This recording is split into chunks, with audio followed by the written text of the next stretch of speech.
Welcome back to Project-Adya. I'm Nova, and today we are starting something a little different. A two-part journey into one of the strangest, most intense experiences a human being can have while doing something that looks, from the outside, like absolutely nothing. Sitting still, eyes closed, not moving a single muscle. We're talking about deep meditation. Specifically, the point where people report that their body actually seems to disappear. Not metaphorically, genuinely, physically. They stop being able to feel themselves.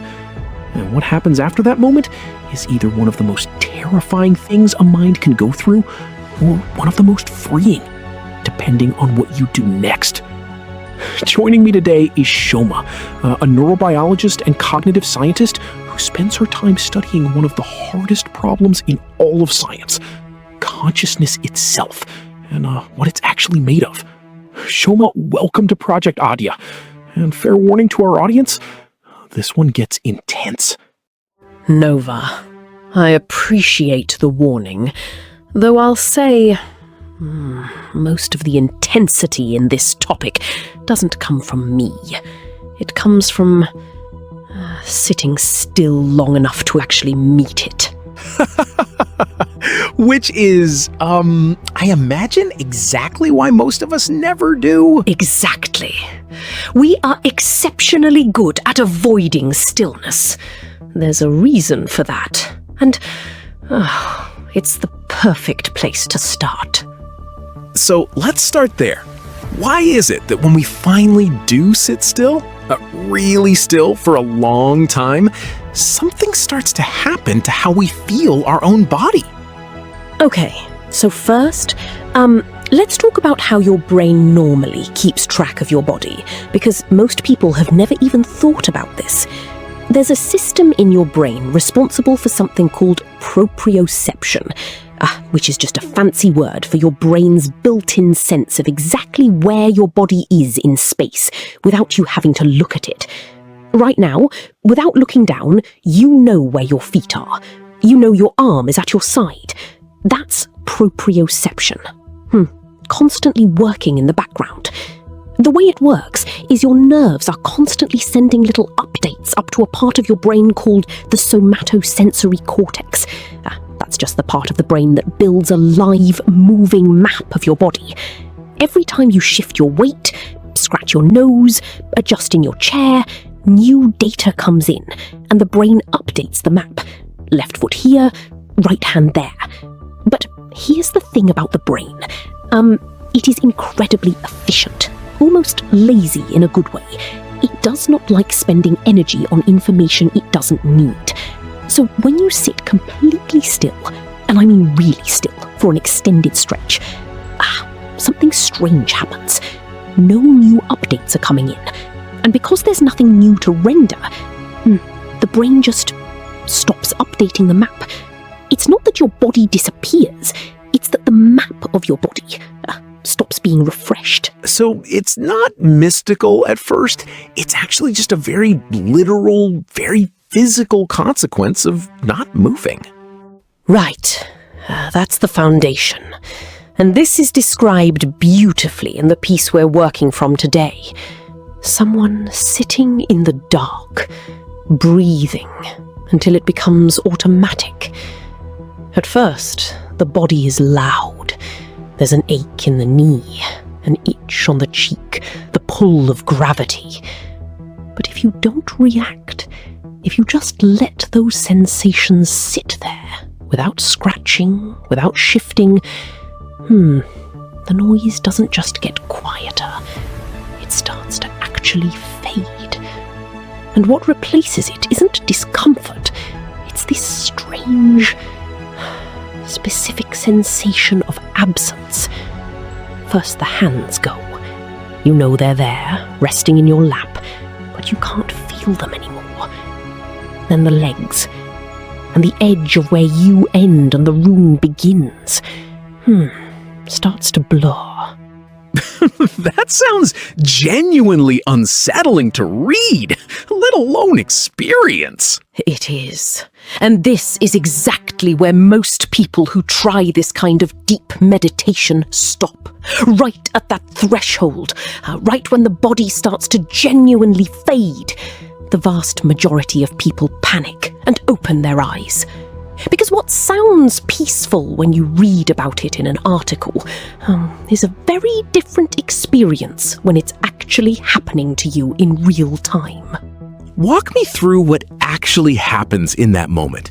Why does something so quiet and passive, just not feeling your body, trigger panic?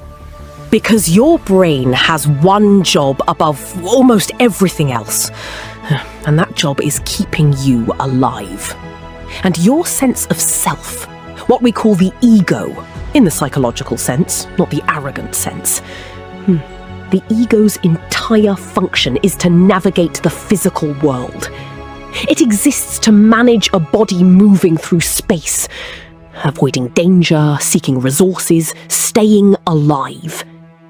It has never, in its entire operating history, encountered a situation where the body simply isn't reporting in. And when that happens, it does not calmly conclude, interesting, the somatosensory map has gone quiet. It assumes something catastrophic. Here's the image I like to use with people. Imagine you're a pilot flying a commercial jet at night. Everything is fine. The plane is stable, gliding smoothly. But suddenly, every single instrument in the cockpit goes dark. The altimeter, the radar, the engine readouts, all blank. Now, the plane itself hasn't changed. It's still flying exactly the same way it was 30 seconds ago. But the pilot, suddenly blind to their own status, doesn't think the instruments must be glitching. They assume they are falling out of the sky. Your ego is that pilot.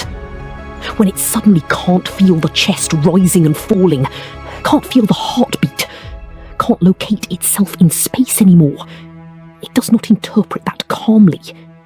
It interprets it as death. And it responds exactly the way you'd expect something to respond when it thinks it's dying. So, what does that actually feel like, physically in that moment? The article describes it with real precision.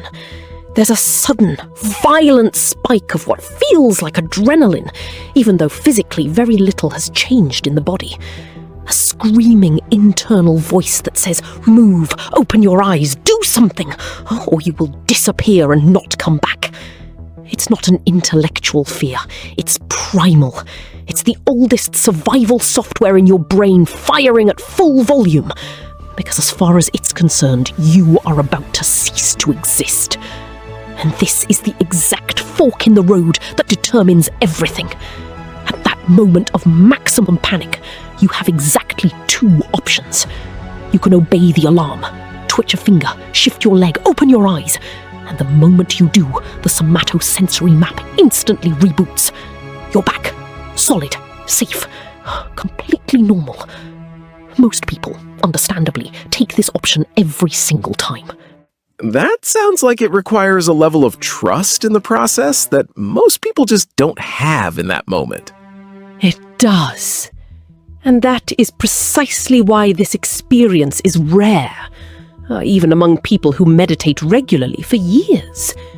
Most people brush right up against this threshold hundreds of times and always pull back at the exact same point because the panic is so convincing. It feels exactly like your body telling you the truth. It takes a specific kind of nerve or a specific kind of surrender to stay in the fire once it's actually burning, rather than jumping to safety the second it gets too hot. And what actually happens if you do stay? If you let the alarm keep screaming and you simply don't move? That is exactly where we're going to pick things up in part 2 of this conversation. Because what happens on the other side of that panic is, frankly, the entire reason this topic is worth sitting with. The fear does not last forever if you don't feed it. It transforms into something else entirely. But I don't want to rush through that. It deserves its own space. I love that you're making us wait for it. Very on theme for an episode about sitting in discomfort. I did notice the irony as I said it. All right. So, for anyone listening who wants to sit with this before we come back for part 2, what's the one thing you'd want them thinking about? I'd want them to sit with this question. What do you think you actually are, underneath the constant noise of the body? Not as a philosophical exercise. Actually sit with it for a minute in silence, without reaching for an answer too quickly. Notice how loud the body gets the moment you try to be still with that question. That loudness is the very thing we're going to talk about taking apart in part 2. That is a genuinely uncomfortable homework assignment, Shoma. The good ones usually are. Fair enough. Thank you for this. I have a feeling part 2 is going to hit even harder. It will. I promise you that. And that's a wrap on part 1 of today's Project-Adya. We left off at the exact edge, the moment the alarm is screaming and the body has gone quiet. What happens if you don't move? What's on the other side of that fear? That's exactly where we pick up in part 2. Come back for that one. It might change how you think about your own body entirely. I'm Nova. See you in part 2.